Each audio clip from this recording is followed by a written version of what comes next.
नमस्कार, मैं डॉक्टर दीपक जोशी। ये मोटिवेशनल स्टोरीज़ की सीरीज़ में आपको एक छोटी-सी कहानी सुनाऊँगा आज। मैं उससे पहले एक बात बताता हूँ कि क्यों हम इस कहानी को सुनने वाले हैं। इस किनको ये वाली कहानी इफ़ेक्ट करेंगी और किनके लिए ये कहानियाँ हैं, जो मैं बता रहा हूँ, ये कहानी किन लोगों पर इफ़ेक्ट डालेगी।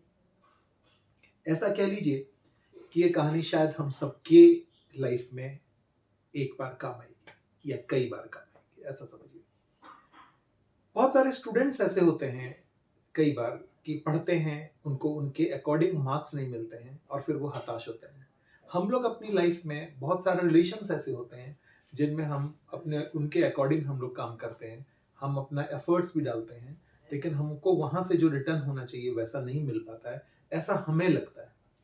ऐसा बहुत जगहों पर होता है। तो ऐसा सोचते हैं कि जैसे आपने किसी चीज पर एफर्ट डाला, आपको वो इफेक्ट मिल नहीं रहा है, उसका आपको प्रॉपर रिजल्ट नहीं मिल रहा है, तो इसका मतलब ये नहीं कि वो आपके लिए सही नहीं है, लेकिन उसके लिए हो सकता है आपको समय थोड़ा ज्यादा लग जाए।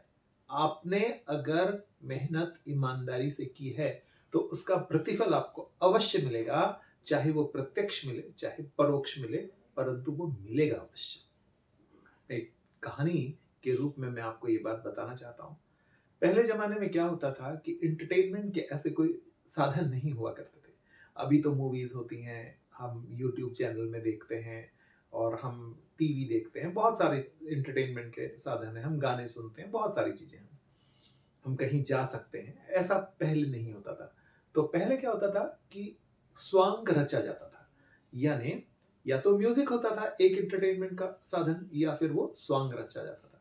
स्वांग का मतलब ये हुआ कि नाटक किया जाता था और वो इतना रियल होता था कि वो किसी को भी नहीं पता चलता था कि ये रियल है या म्यूजिक, मतलब वो एंटरटेनमेंट है या आपका झूठा है, नाटक कर रहे हैं, ये नहीं पता चल पाता था।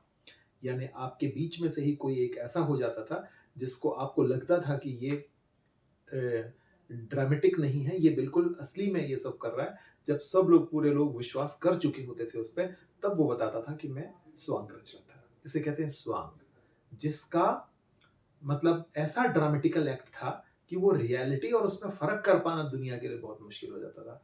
इसको कहते थे स्वांग। और उसमें लोग, जब वो अपनी असलियत बताता था तो लोग बड़े खुश होते थे कि देखो कितना अच्छा एक्ट किया इसने, हम तो पता ही नहीं कर पाए, लाइक दैट।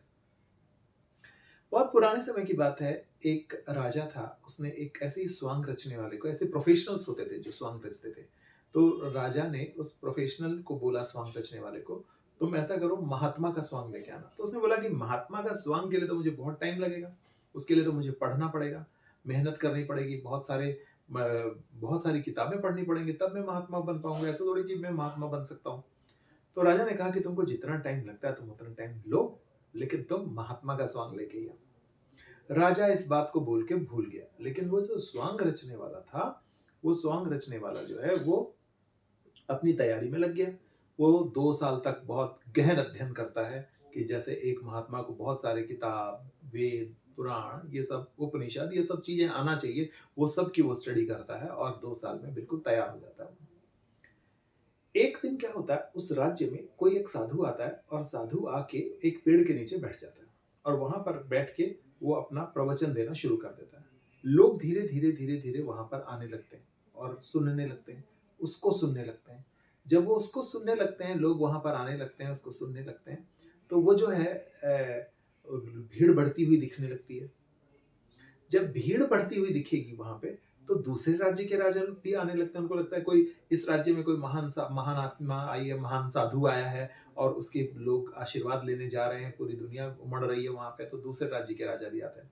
अपने राज्य को राजा को लगता है कि दूसरे राज्य के राजा यहाँ पर आ रहे हैं, मेरे ही राज्य में ये एक संत महात्मा आए हुए हैं और मैं इनके दर्शन के लिए नहीं जा रहा हूँ। तो अपने राज्य का राजा भी, रानी, सब पूरा परिवार के साथ वो संत के दर्शन के लिए जाता है। बहुत सारे सोने की अशर्फियाँ कई थालियों में लेके, कई अशर्फियों के कई थाल और मिठाइयाँ, फल, ये सब लेके वो पहुंचता है। वो जिस जगह पे बैठा रहता है वहां पर ऐसा घेरा बना रहता है। वो बोलता है कि इससे अंदर राजन सिर्फ तुम ही आना, ना तो ये अशर्फियां लाना और ना ही ये फल मिठाई लाना। अगर ये फल मिठाई लाए हो तो यहाँ पे जो भक्त बैठे हैं इन्हीं में बांट दो, अशर्फियां या तो तुम घर ले जाओ या फिर इन्हीं में बांट दो। मेरा इन पैसों से कोई सरोकार नहीं है, क्योंकि मैं तो एक संत आदमी हूं, पैसे से मेरा कोई लेना देना नहीं है। तुम इसे ले जा सकते हो, इसको मेरी इस घेरे के अंदर मत लेके आना। राजा सोचता है देखो कितना ईमानदार संत है, और राजा भी उसके प्रणाम करता है, आशीर्वाद लेता है, और राजा को भी बहुत अच्छी अच्छी बातें सुनाता है, बताता है कि देखो जीवन ऐसा है, ये वो वगैरह वगैरह। राजा बड़ा इंप्रेस हो जाता है और राजा अपने यहाँ आ जाता है। ऐसे करते करते कुछ दिन और बीत जाते हैं। अब एक दिन वो जो संत होता है उसकी शोभा यात्रा निकलती है। शोभा यात्रा निकलती जिस दिन वहाँ लास्ट डे रहता है, शोभा यात्रा निकलती है, और शोभा यात्रा से वो रथ में बैठता हुआ राजा के यहाँ तक पहुँचता है, और दरवाजे पर आके फिर वो अंदर एक बोलता है मुझे एक कमरा चाहिए। वो कमरा जाता है, वहां पर वो अपने कपड़े बदलता है, वो साधु का भेष उतारता है, और वो एक साधारण इंसान के रूप में और राजा के सामने प्रकट हो जाता है, और ये बोलता है कि मैं कोई साधु नहीं हूँ, ना ही मैं कोई संत हूँ, मैं एक स्वांग रचने वाला हूँ, जिसको आपने 2 साल पहले स्वांग रचने का आदेश दिया था। अब आप मेरा मेहनताना दीजिए, मतलब मेरी मजदूरी दीजिए। राजा बोलते हैं कि मैं तो भूल चुका था कि मैंने तुम्हें ये दिया है, कॉन्ट्रैक्ट दिया था करके, और मैं तुम्हारे साथ इतनी थालियों में भर बड़े बड़े थाल सोने चांदी की अशर्फियों के भर के लाया था, तुमने उसे नहीं रखा। तो बोलता है कि ये तो आप मुझे एक ही बार देते हैं, लेकिन जिस अधिष्ठात्री देवी मेरी, जिसकी कृपा से मैं स्वांग रच पा रहा हूँ, उनको तो लगता ना कि मैंने ये साधु के स्वांग में बेईमानी कर दी है। साधु तो पैसा नहीं लेता है, संत तो पैसा नहीं लेते हैं, तो ये पैसा ले रहा है, इसका मतलब ये स्वांग में झूठा है। अगर मेरा स्वांग झूठा हो जाता तो वो ईश्वर, वो मेरी अधिष्ठात्री देवी मुझ पर हर बार थोड़ी कृपा करती, और आप तो पैसे एक ही बार देंगे, मैं तो जीवन भर कमाऊंगा। राजा बोलता है बड़ा ईमानदार है, बहुत अच्छी बात है, तुम ऐसा करो अगली बार शेर का स्वांग लेके आना। तो वो बोलता है कि मैं अगर शेर का स्वांग लेके आऊंगा तो किसी की जान को खतरा हो सकता है, किसी की जान को खतरा हो। तो वो कहता है जान को खतरा, जाओ मैंने तुम्हें एक खून माफ किया। कहता है राजा मैंने तुम्हें एक खून माफ किया। पहले के राजा ऐसे ही होते थे, बिना सोचे समझे एक बोल देते थे, तो उन्होंने कहा एक खून मैंने माफ किया, ठीक है। कुछ दिनों के बाद ऐसा होता है, अचानक से एक महल में शेर घुस आता है, और वो अफरा तफरी मच जाती है, लोग भागते हैं इधर उधर। राजा का जो एक बच्चा रहता है छोटा, वो भाग नहीं पाता है, और शेर उसे पकड़ता है और पकड़ के फाड़ देता है। राजा का बच्चा मर जाता है। जब वो मर जाता है तो वो जो स्वांग रचने वाला है, वो अपना वो जो शेर का जो खोल पहना रहता है उसने वो खोलता है, और बाहर निकल के आ जाता है। जो खाल, शेर की खाल जो पहना रहता है, वो खोल के बाहर आता है, और बाहर आके बोलता है मैं तो स्वांग रच रहा था। तो राजा ने कहा तुम स्वांग रच रहे थे, तुम्हें पता था मेरा एक ही बेटा, तो तुमने इसे मारा क्यों? तो वो कहता है कि अगर मैं ऐसा नहीं करता तो शेर का स्वांग झूठा हो जाता, इसलिए मैंने इसको मार दिया। ये तो शेर, और आपने मुझे एक खून माफ किया, इसलिए आप ऐसा नहीं कर सकते, मेरे पर दोष नहीं मढ़ सकते, क्योंकि ये दोष तो आपका है। आप ऐसा कीजिए, मेरा मेहनताना दीजिए। राजा उसे पैसा देता है।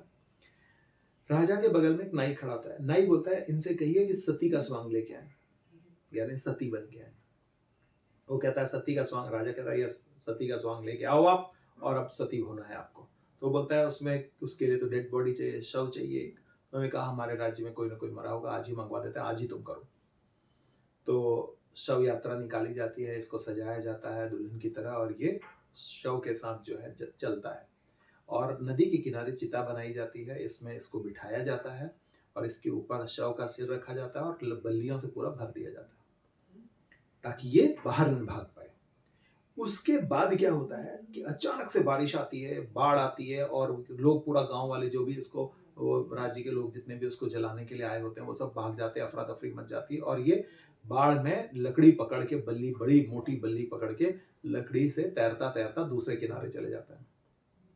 3 दिन बाद जब बाढ़ शांत होती है, वापस आता है राजा के पास और कहता है मैं तो सती का स्वांग मैंने रच दिया, आपके लोग मुझे चिता पे रख के आग लगा आए थे, मैं वो स्वांग करके वापस आ गया हूँ, अब आप मुझे मेरे पैसे दे दीजिए। तो राजा ने कहा कि तुम वास्तव में मेरे पूर्वजों के पास भी गए? तो उन्होंने कहा हाँ, मैं आपके पूर्वजों के पास गया, उनकी बहुत बड़ी दाढ़ी है, बहुत बड़े बड़े नाखून हो रहे हैं, वहां एक नाई की आवश्यकता है। तो नाई जो है वो डर जाता है कि नाई, अब बोले नाई, वहां नाई को बुला रहे हैं। तो राजा ने बोला कैसे भेजा? तो उन्होंने बोला जैसे मुझे भेजा था वैसे भेजिए उसको, जलाइए इसको।